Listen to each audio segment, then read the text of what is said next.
party to contest 60 to 70 seats out of 90 assembly seats in Jammu and Kashmir's upcoming elections. Tickets of many big faces also could possibly get cut, given how the feedback has been.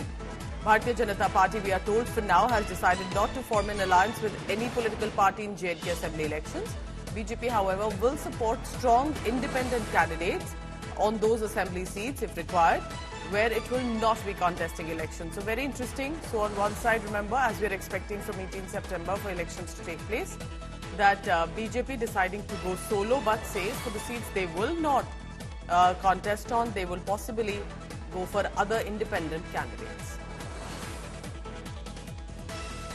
Right, so that's the big news coming in. Remember, this is going to be very interesting. 1st October with the final phase, and 4th October will be the counting. 3-phase polling that has come in for Jammu and Kashmir. It's important because while there have been local body elections that have taken place across J&K and before and after Article 370, but it will be for the first time in 10 years that assembly elections are happening, and the first after Article 370 abrogation. Himanshu Mishra is joining me for the latest. Himanshu, ये काफी interesting reference आ रहा है जो आप information दे रहे हैं कि वैसे तो ज्यादातर सीट्स पे कर रहे हैं बीजेपी कॉन्टेस्ट, पर जिन पे नहीं करेगी उन पे इंडिपेंडेंस को सपोर्ट करेंगे।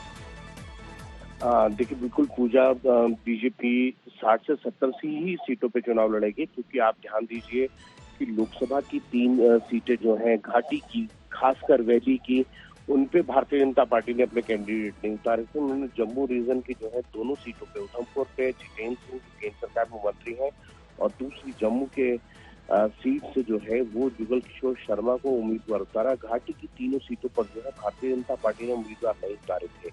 तो इसी वजह से अगर आप देखेंगे तो भारतीय जनता पार्टी का जो संगठन है वहाँ अभी कश्मीर में उतना मजबूत नहीं है घाटी में, और इसीलिए भारतीय जनता पार्टी की कोशिश है कि दूसरी पार्टियों से जो लोग आए हैं छोड़कर उनको तो टिकट देगी, लेकिन भारतीय जनता पार्टी जो है वो 70 की 70 90 की 90 विधानसभा सीटों पर जो है वो चुनाव नहीं लड़ेगी। लगभग 60 से 70 विधानसभा सीटों पर चुनाव लड़ेगी, और जिन जगहों पर भारतीय जनता पार्टी को लगता है कि जो निर्दलीय उम्मीदवार ज्यादा मजबूत है उनका समर्थन भी करेगी अगर वो निर्दलीय उम्मीदवार जीतते हैं।